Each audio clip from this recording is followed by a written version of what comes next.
Hello dear students, एक बार फिर से आपका मेरे यूट्यूब चैनल विज्ञान हर घर बने पाठशाला में बहुत बहुत स्वागत है। Dear students, we are today going to discuss chapter 12 sound, right. तो हम आज चैप्टर 12 जो है आपका ध्वनि, उसके बारे में डिटेल से पढ़ेंगे और इसको समझेंगे। तो चलिए without any delay let's start the chapter. बच्चों, ध्वनि होती क्या है हमें ये देखना है। सबसे पहले ध्वनि क्या है। तो ध्वनि क्या होती है बच्चों, देखिए ध्वनि एक ऊर्जा का रूप है, अर्थात ध्वनि एक प्रकार की ऊर्जा है ना। अब ये हमारे कानों में एक प्रकार की संवेदना उत्पन्न करती है जिसे हम ध्वनि को सुन पाते हैं। तो ध्वनि बेसिकली एक हमारे लिए प्रिय साउंड होता है, या प्रिय आवाज़ है, या अप्रिय भी हो सकता है। तो जो हमारे कानों तक पहुंचती है, जिसे हमारे कानों के माध्यम से संवेदना उत्पन्न होती है और हम उसको सुन पाते हैं। अब ऊर्जा संरक्षण के नियम यानी कंजर्वेशन, तो law of conservation of energy, उसके अनुसार आप अच्छी तरह जानते हैं कि ऊर्जा को तो ना नष्ट किया जा सकता है ना, और ना ही ऊर्जा को पैदा किया जा सकता है। ऊर्जा को केवल हम एक रूप से दूसरे रूप में बदल सकते हैं। अतः ध्वनि ऊर्जा को भी हम दूसरे ऊर्जा के रूप में रूपांतरित कर सकते हैं। ये था ध्वनि क्या होती है। अब इसके उदाहरण के माध्यम से समझते हैं। देखिए उदाहरण, जब हम ताली बजाते हैं तो ध्वनि उत्पन्न होती है ना, और ताली बजाने में पेशीय ऊर्जा जो है रूपांतरित किया जाता है। मतलब हम ध्वनि बजाते हैं तो ध्वनि को हम पेशीय ऊर्जा, जब हम ताली बजाते हैं उसको हम पेशीय ऊर्जा में बदल सकते हैं। तो ये देखिए ताली बजा रहे हैं हम, इससे साउंड ध्वनि उत्पन्न हो रही है। इसके अलावा जब आप मॉर्निंग प्रेयर में होती है, हमारी प्रेयर असेंबली होती है, मॉर्निंग असेंबली होती है, उसमें हम ड्रम बजाते हैं, है ना। तो ड्रम बजा के क्या होता है, उससे भी हमारी ध्वनि उत्पन्न होती है। तो हम क्या करते हैं, जब ड्रम को हम पीटते हैं या बजाते हैं तो ध्वनि उत्पन्न होती है। ठीक है बच्चों। अब जब किसी लकड़ी के गट्ठे को किसी हथौड़ी या पत्थर से पीटा जाता है तो ध्वनि उत्पन्न होती है, या सभी जानते हैं। अब किसी वस्तु को पीटने के क्रम में लगने वाली ऊर्जा का कुछ भाग जो है ध्वनि ऊर्जा में बदल जाता है, और कुछ भाग अन्य ऊर्जा जैसे ऊष्मीय ऊर्जा में बदल जाता है। तो ऊर्जा की एक फॉर्म से दूसरे फॉर्म में क्या होता रहता है, रूपांतरण होता रहता है। अब कार, मोटरसाइकिल, बस आदि में विद्युत ऊर्जा का उपयोग कर ध्वनि उत्पन्न की जाती है। अब आप हॉर्न बजाते हैं ना, कार में, बस में हॉर्न बजता है तो उसमें क्या होती है, बैटरी लगी होती है। बैटरी आपको पता है विद्युत ऊर्जा उत्पन्न करती है। तो विद्युत ऊर्जा का उपयोग करा जाता है ताकि हमें आवाज़ हॉर्न बना सके। अर्थात हम क्या करते हैं, विद्युत ऊर्जा को ध्वनि ऊर्जा में बदलते हैं, ये जैसे हॉर्न है। ठीक है बच्चों। इसके बाद उसी प्रकार जो आपका लाउड स्पीकर होता है, लाउड स्पीकर में भी हम क्या करते हैं, विद्युत ऊर्जा को ध्वनि ऊर्जा में बदलते हैं।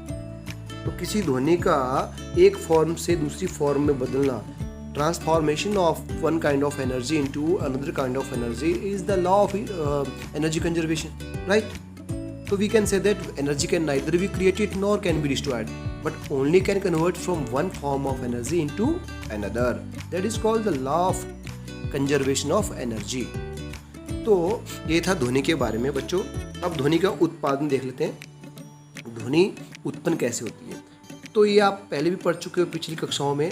तो जब किसी ध्वनि का उत्पन्न होने का होता है तो इसका मतलब है कहीं ना कहीं कोई कंपन हो रहा है, यानी किसी वस्तु के कंपन से ध्वनि उत्पन्न होती है। अर्थात जब किसी को वस्तु को कंपित किया जाता है तो हम ध्वनि उत्पन्न कर सकते हैं। उदाहरण के लिए, जब पेड़ के पत्तों से हवा गुजरती है, आपने देखा होगा, तो पत्ते तेजी से हिलने लगते हैं, अर्थात कंपित होते हैं। तो पत्तों की जो सरसराहट होती है, कंपन होती है, वह सरसराहट की ध्वनि उत्पन्न करती है। अब आपके आसपास देवदार के पेड़ होते हैं या कोई और पेड़ होते हैं, जब तेज़ हवा चलती है तो उसके पत्ते में साए साए हवा चलती है, सरसराहट होती है, आपने सुना होगा। वो कैसे, वो पत्तों और टहनियों के बीच में जो है कंपन उत्पन्न करती है, जिसके कारण जो है सरसराहट की आवाज़ यानी ध्वनि उत्पन्न होती है। दूसरा उदाहरण देख लेते हैं। जब किसी तार, अब गिटार होता है, आपको पता ही है, गिटार या दूसरा वाद्य यंत्र होता है ना, जैसे गिटार, वीणा, सितार, बेंजो आदि, इनमें हम जब तार को छेड़ते हैं तो कंपित करते हैं तार को, है ना, तो ध्वनि उत्पन्न होती है। जैसे ये गिटार है, इसको तार को हिलाएंगे तो यहाँ से ध्वनि उत्पन्न होगी, आपको पता ही है। आप में से अधिकतर बच्चे बजाते भी होंगे इसको। उसके बाद बच्चों आता है हमारा अगला, किसी ढोलक या ड्रम को पीटने पर उसका पर्दा कांपने लगता है और ध्वनि उत्पन्न होती है। अब हम बात कर रहे हैं, मैं आपसे बात कर रहा हूँ, आपको वीडियो के माध्यम से समझा रहा हूँ। तो मेरे जो गले में जो कंठ यंत्र है, मैं जब सांस को ले रहा हूँ बाहर से मुंह से और अंदर से बात करके बाहर को छोड़ रहा हूँ, तो जो कंठ यंत्र के मेरे तंतु होते हैं, जो हवा में अंदर ले रहा हूँ बाहर छोड़ रहा हूँ, उससे क्या होते हैं, वो कंपित होते हैं। अब कंपित होने के कारण क्या होते हैं, हमारे कंठ से आवाज़ आती है। तो उसी को हम बोलते हैं क्या हो रहा है, हमारी गलों से ध्वनि उत्पन्न होती है।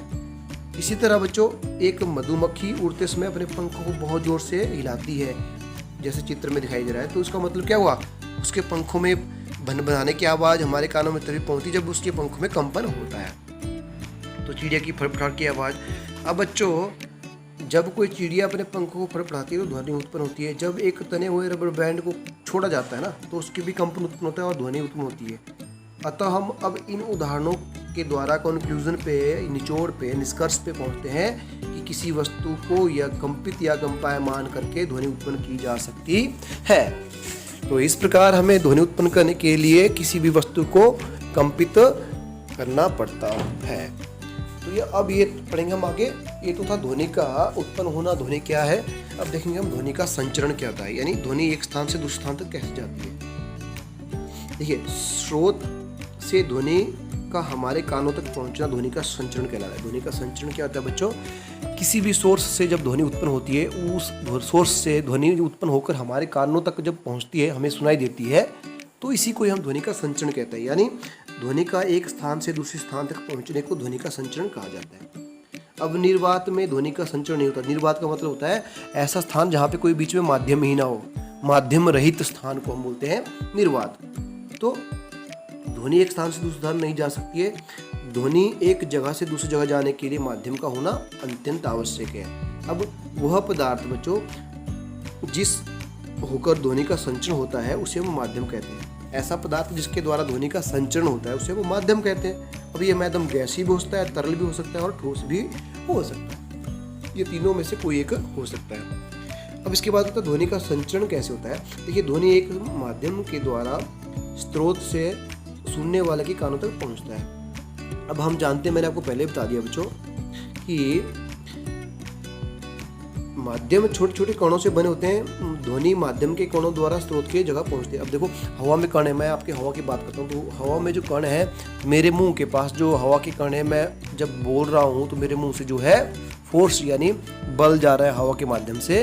तो वो क्या कर रहे हैं, मेरे मुंह के पास जो हवा के कण हैं उनको वाइब्रेट कर रहे हैं, कंपायमान कर रहे हैं, उनको हिला रहे हैं, हलचल कर रहे हैं। अब एक जो है एक अणु को, जो हवा का एक अणु है, पदार्थ, वो हिल रहा है, वो अपने साथ दूसरे को हिला रहा है, तीसरे को हिला रहा है। इस तरह वो हिलाते हिलाते जितने भी अणु है बीच में हवा के, उनको माध्यम में हिलाता जाता है और अंत में आपके पास, आपके कानों तक वो पहुंचता है। क्यों? क्योंकि वो अणु जो है हवा के, वो हिलते हिलते आपके कानों तक आ जाते हैं। इसका मतलब है कि जब भी हम ध्वनि उत्पन्न करते हैं तो उसके लिए माध्यम की आवश्यकता होती है। तो माध्यम जो है किसी भी गैसीय, ठोस या तरल अवस्था में हो सकता है। तो जब कोई वस्तु कंपित होती है, चारों ओर मैंने आपको बता ही दिया, ये समझा दिया। इसके बाद इस तरह से हम कह सकते हैं कि एक प्रकार का डिस्टर्बेंस या विक्षोभ उत्पन्न होता है। माध्यम के कणों में डिस्टर्बेंस की वजह से ही हमारे कानों तक ध्वनि उत्पन्न पहुंचती है। इसके बाद आता है बच्चों हमारा स्रोत से सुनने वाले कानों तक ध्वनि के पहुंचने के चरण। मतलब जहाँ से ध्वनि उत्पन्न हो रही है ना, वहाँ से हमारे कानों तक पहुँचने के ध्वनि क्या क्या चरण होते हैं। देखिए, पहला है जब एक वस्तु कंपायमान होती है तो माध्यम के अपने चारों तरफ के कणों को कंपित करती है। ये तरफ की जगह तरफ होगा, गलत में से टाइपिंग हो गया। तो जब कोई वस्तु कंपित होती है तो वो अपने माध्यम के चारों तरफ जितने भी कण होते हैं, ये मैंने आपको बता ही दिया, उनको सबको क्या करती है, हिलाती है, कंपायमान करती है। तो फिर क्या होता है, सबसे पहले ध्वनि उत्पन्न करने वाले जो कंपायमान वस्तु के ठीक पास वाले जो कण होते हैं ना, वो अपने संतुलित अवस्था में विस्थापित हो जाते हैं। ठीक है। अब उसके बाद जैसे यहाँ पे हमने इसको हिलाया, ये आपका एक यू शेप का जो स्प्रिंग जैसे मान लीजिए, इसको हम जब हिलाते हैं तो वाइब्रेशन होती है। ये कण जो है हिलाते हुए, देखिए यहाँ से यहाँ तक ज़्यादा हिल रहे हैं, उसके बाद फिर थोड़ा थोड़ा कम होते हैं, फिर ये दूसरे कण को हिलाते हैं। इस तरह से ये हिलते हुए आगे तक जाते हैं तो हमारे कान तक पहुँचते हैं। तो इसके बाद तीसरा माध्यम क्या है, माध्यम के ये कण जो है अपने ठीक पास वाले कणों को भी बल लगाते हैं और ये बल के कारण जो है पास वाले कणों को भी संतुलित अवस्था में विस्थापित कर देते हैं, मतलब उनको अपनी जगह से हिला देते हैं। फिर ये अगले कणों को ऐसा करते हैं। इस तरह से ये प्रक्रिया लगातार चलती रहती है और अंत तक हमारे पास आवाज़ कानों तक पहुँच जाती है। तो सोर्स से ध्वनि के सोर्स से होने वाले डिस्टर्बेंस यानी विक्षेप के माध्यम के द्वारा ही कणों को आगे बढ़ता है। तो अतः माध्यम के कण जो हैं सोर्स ऑफ साउंड की ओर गति नहीं करते, बल्कि वो वहाँ से गति करके जो श्रोता होता है, जिसके पास जो सुननी होती है, विक्षोभ करके आगे तक बढ़ते रहते हैं। इसी कारणवश हमारी आवाज़ जो है दूसरों को सुनाई पड़ती है। मुझे उम्मीद है बच्चों ये बड़ा आपको मैंने आसान लैंग्वेज में नोट्स बनाए, आपको अच्छी तरह से समझ आ रहे होंगे। चलिए आगे देखते हैं हम तरंग क्या है। अब तरंग बच्चों एक प्रकार का डिस्टर्बेंस यानी विक्षोभ होता है जो किसी माध्यम से होकर गति करता है और माध्यम से होकर गति करता और माध्यम के कण को निकटवर्ती कणों को इस प्रकार हिलाता है कि ये कण जो है अपनी गति अन्य कणों में उत्पन्न कर देते हैं।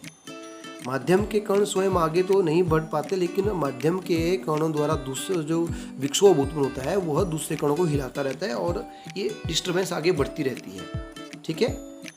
अब जल की तरंगों का एक चित्र बनाया हुआ देखिए।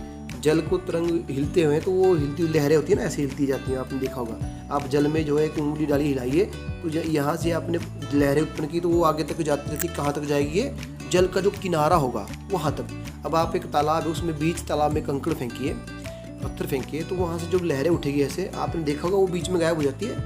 नहीं, वो जब तक पानी के किनारे तक नहीं पहुँचती तब तक वो चली ही रहती है। इसका कारण क्या है?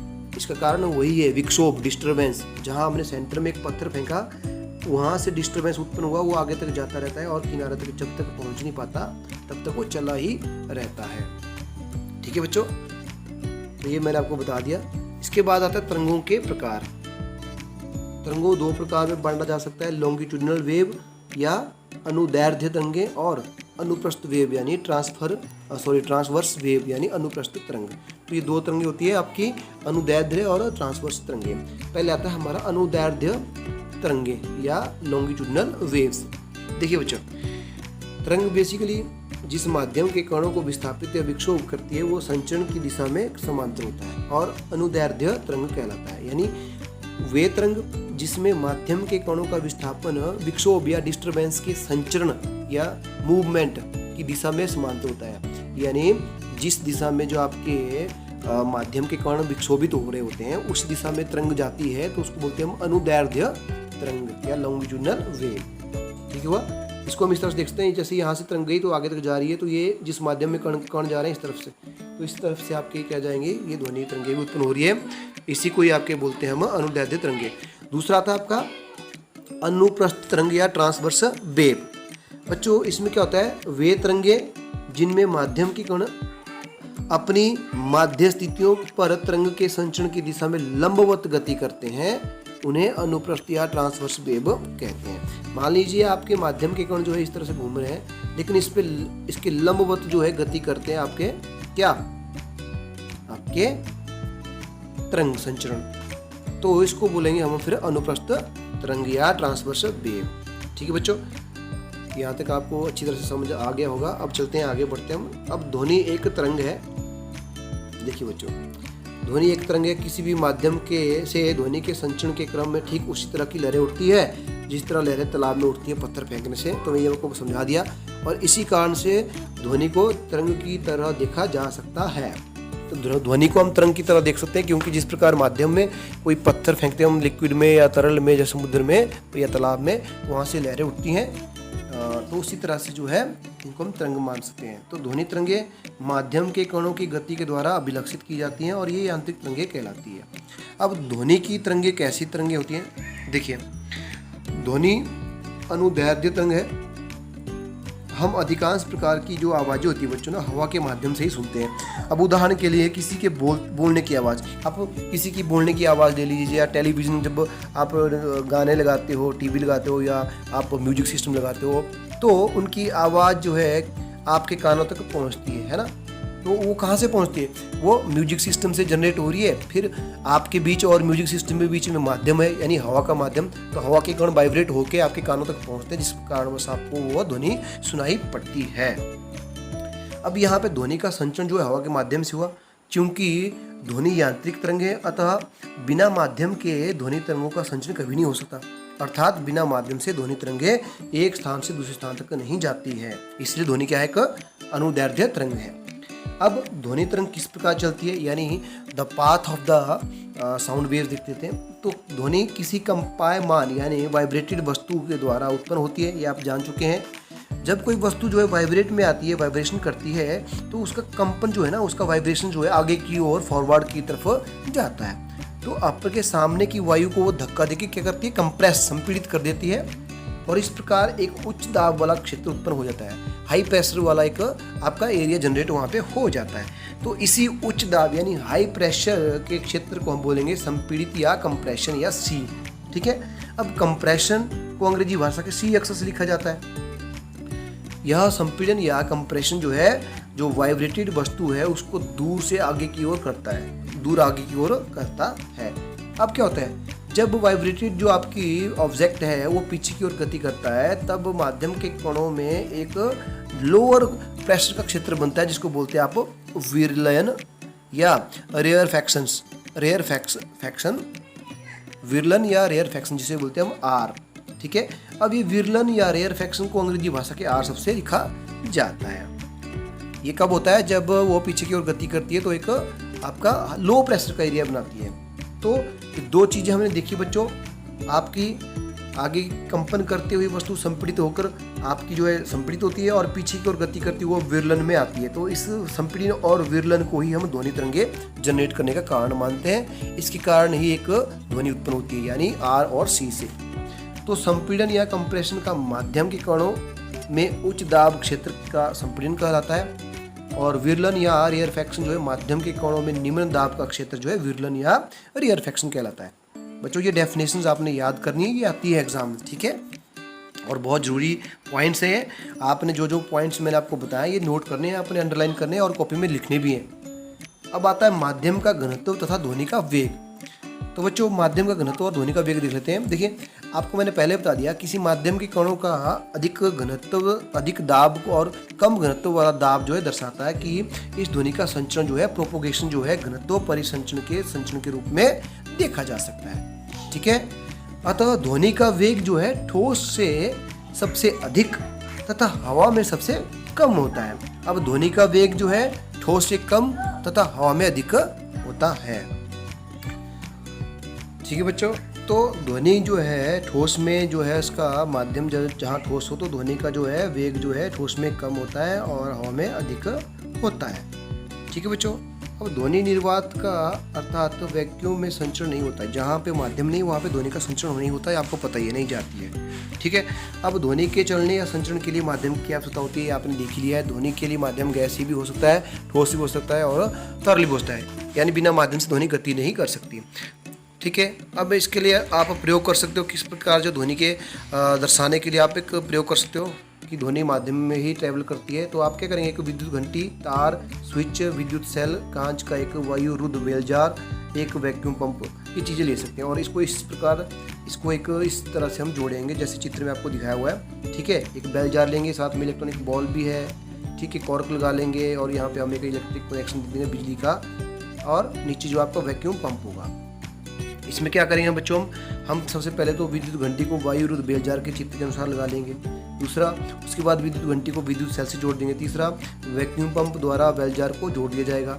चौथा, अब स्विच ऑन कर दिया जाएगा ताकि घंटी बजने लगे। पांचवा, फिर घंटी की आवाज़ को हम ध्यान से सुनेंगे।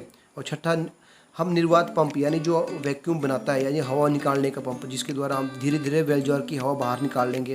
फिर हम बेल जार की हवा निकालने के क्रम में घंटी की आवाज़ को सुनते रहेंगे। जैसे जैसे बेल जार से माध्यम यानी हवा निकल जाएगी, घंटी की आवाज़ धीरे धीरे कम हो जाएगी और अंत में हमें सुनाई देना बंद हो जाएगी। तो इसका क्या निरीक्षण निकलता है इस एक्सपेरिमेंट का, कि जब बेल जार की हवा पूरी तरह निकल जाती है तो हमें आवाज़ जो है या घंटी की आवाज़ सुनाई देना स्पष्ट नहीं होती है। हवा निकलने के साथ ही घंटी की आवाज़ धीमी पड़ने लगती है, और जब बेल जार से पूरी तरह हवा निकल जाती है तो हमें घंटी की आवाज़ नहीं सुनाई पड़ती है। तो निष्कर्ष क्या निकलता है बच्चों, किसी भी ध्वनि को ट्रैवल करने के लिए माध्यम की आवश्यकता होती है। अब बताया ध्वनि तरंगों का ग्राफीय निरूपण। तो बच्चों हम ग्राफीय निरूपण कर सकते हैं ध्वनि तरंगों का किस तरह से, देखिए। ए, ध्वनि तरंगों का रेखाओं द्वारा माध्यम के कणों को दिखाया जाता है। ध्वनि तरंगे जो है बिंदुओं के द्वारा दिखाया गया है। चित्र में आप देखेंगे 1 पॉइंट इस चित्र में हमें है। अब बिंदुओं के अधिक घनत्व द्वारा ध्वनि तरंगों के उच्च दाब क्षेत्र में संपीड़न और कम दाब क्षेत्र को आप विरलन दिखाया गया है। यहाँ पे आपका संपीड़न होगा, यहाँ पे विरलन होगा, और ये जो डॉट के माध्यम से आपको दिखाया गया है ये क्या है, ध्वनि तरंगों के द्वारा।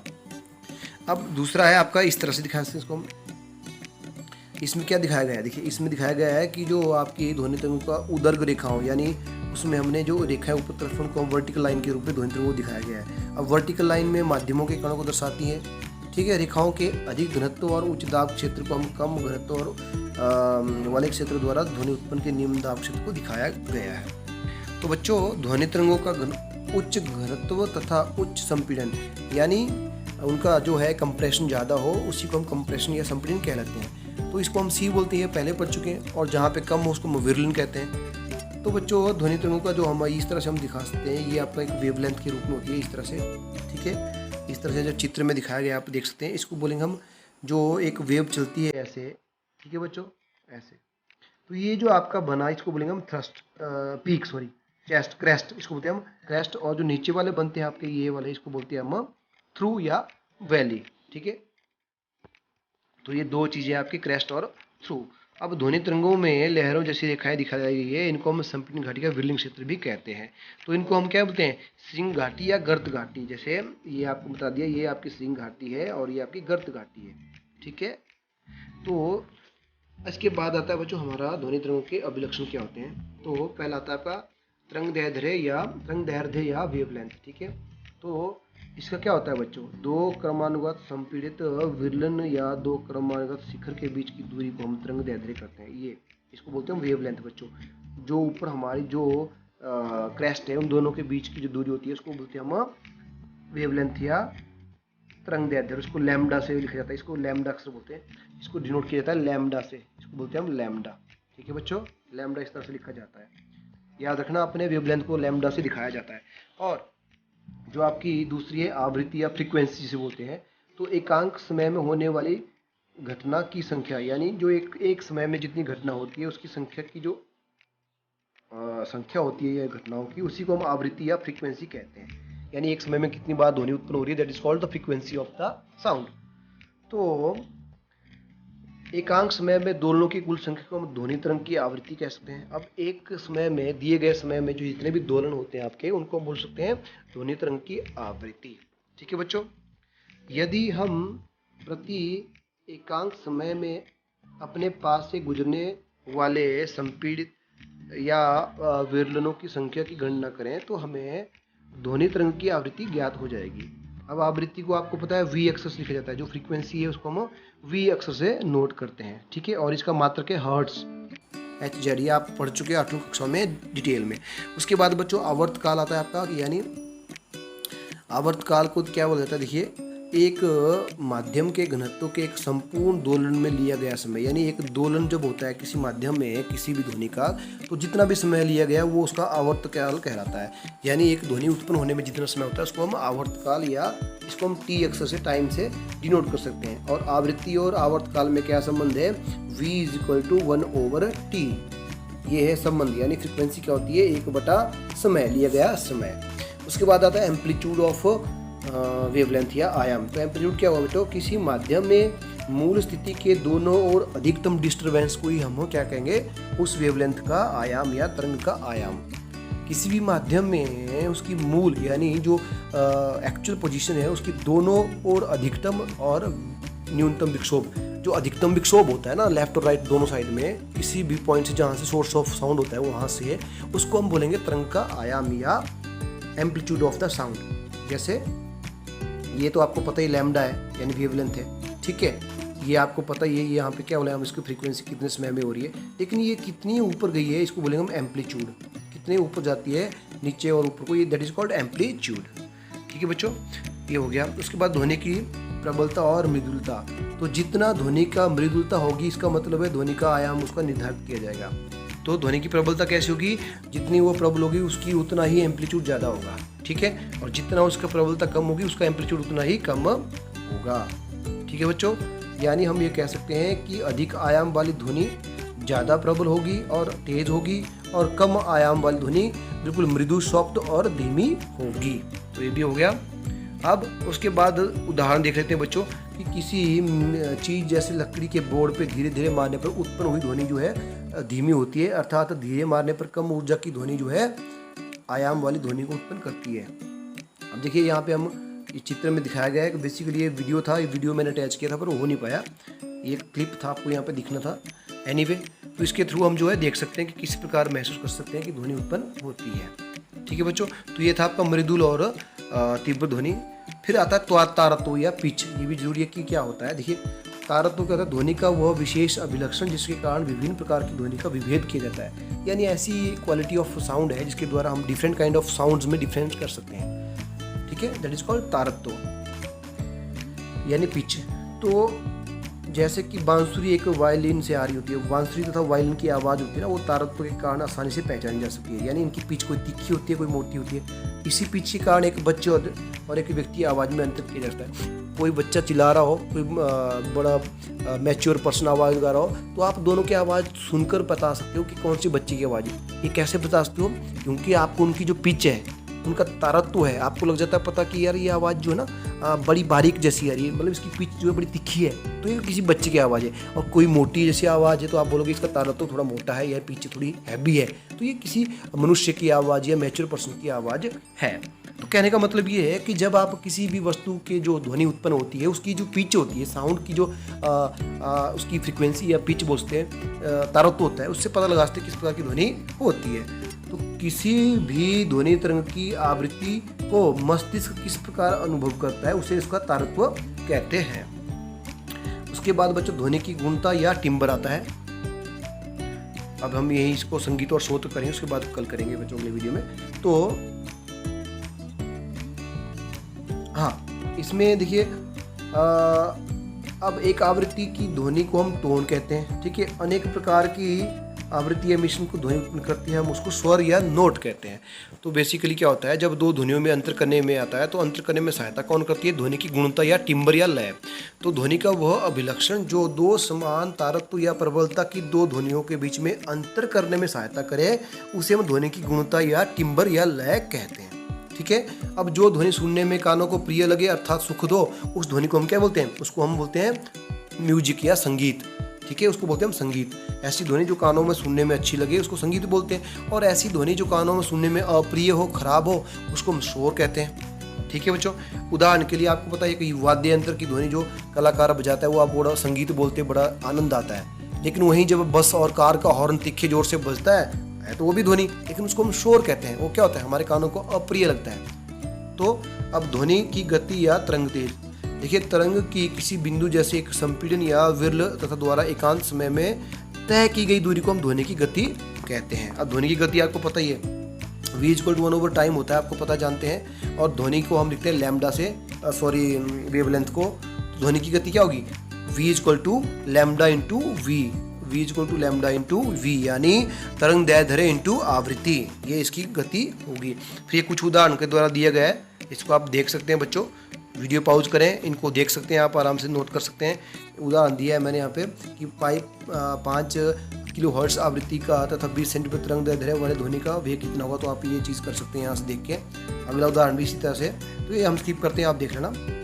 इसके बाद आता है ध्वनि की तीव्रता। तो किसी एकांत क्षेत्र में 1 सेकंड से गुजरने वाली ध्वनि की तीव्रता कहलाती है, यानी intensity of sound. What do you mean by the intensity of sound? तो हम क्या बोलेंगे? When a given amount of time the travelling amount of the sound is called its intensity of sound, right? तो कभी कभी क्या होता है बच्चों, जो प्रबलता होती है और तीव्रता होती है, इन शब्दों को हम पर्याप्त रूप से उपयोग नहीं कर सकते, और दोनों शब्दों का अर्थ समान नहीं भी है। प्रबलता क्या होती है? लाउडनेस। ध्वनि के लिए कानों की संवेदनशीलता की माप है। प्रबलता क्या है? ध्वनि के लिए कानों की संवेदनशीलता की माप है। ठीक है बच्चों, अब दो ध्वनियों के समान तीव्रता होते हुए भी एक दूसरे की अपेक्षा कम अधिक प्रबल ध्वनि में सुन सकते हैं, क्योंकि हमारे कान इनमें संवेदनशील होते हैं। चलिए बच्चों, हम इसको यहाँ अनुरोध तक कर लेते हैं, बाकी कल करेंगे। उसके बाद होता है ध्वनि का परावर्तन। क्या होता है बच्चों? Reflection of sound. तो ध्वनि जैसे प्रकाश का होता है, किसी वस्तु से टकराती है तो वापस आता था प्रकाश, बस सिमिलर वे में जब आपका कोई ठोस अवस्था, जब ठोस या तरल से ध्वनि टकराती है तो उसका भी परावर्तन हो जाता है। इसी को हम बोलते हैं ध्वनि का परावर्तन, रिफ्लेक्शन ऑफ अ साउंड, जैसे प्रकाश परावर्तित होता था। ठीक है, तो इसके बाद आता है बच्चों इको, प्रतिध्वनि। जब गूंजती है वो क्या होता है? देखिए, मूल ध्वनि सुनाई देने के समय या उसके पश्चात किसी परावर्तक सतह से जब ध्वनि टकराती है ना, तो ध्वनि जो है पुनः सुनाई देती है। इसी ध्वनि को जो दोबारा सुनाई देती है हम प्रतिध्वनि या इको कहते हैं। ठीक है बच्चों, अब यदि किसी बड़ी इमारत या पहाड़ से हमारी आवाज़, हम पहाड़ के पास जाएं और जोर से चिल्लाएं, तो वो आवाज़ हमें दोबारा गूंजती हुई बैक सुनाई देती है। हम क्या बोलते हैं, ये हमें इको हो रहा है हमारी आवाज़ से। आपने भी किया होगा बच्चों, ठीक है। तो दैट इज कॉल्ड प्रतिध्वनि या इको।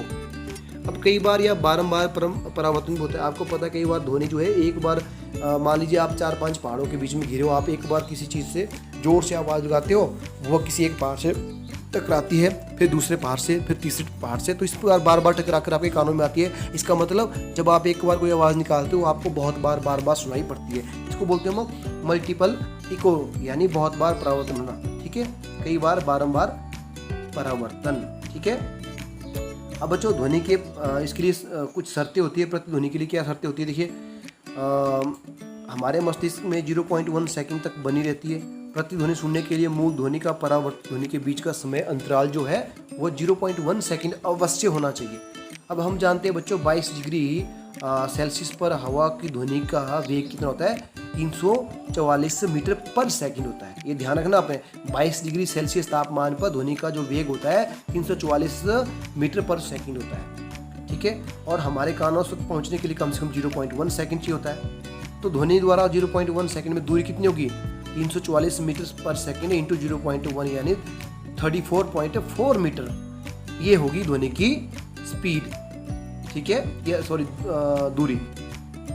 अर्थात ध्वनि को सोर्स से परावर्तक सतह दूषित अर्थात 34.4 मीटर की आधी दूरी करके यानी 17.2 मीटर दूरी पर होना चाहिए। अतः प्रतिध्वनि सुनने के लिए परावर्तक सतह की दूरी कम से कम 17.2 मीटर या इससे अधिक होना अत्यंत आवश्यक है, वरना हमें यह ध्वनि सुनाई नहीं पड़ेगी। तो चलिए बच्चों, इस वीडियो को आज यहीं ख़त्म करते हैं। बहुत लंबा वीडियो हो गया है। कल हम अनुरणन करेंगे और इसके आगे करेंगे, और साथ में इस चैप्टर के अभ्यास के प्रश्न भी करेंगे अगले वीडियो में। तो बच्चों, जो इस वीडियो में मैंने आपको पढ़ाया, जो जरूरी बातें थी, उनको आप नोट करेंगे, समझेंगे और अच्छे से इनको लिखेंगे भी। तो चलिए इस वीडियो को यहीं ख़त्म करते हैं। मिलते हैं अगले वीडियो में इस चैप्टर के बचे हुए भाग को और प्रश्नों को लेकर। तब तक के लिए अपना ध्यान रखें और पढ़ते रहें।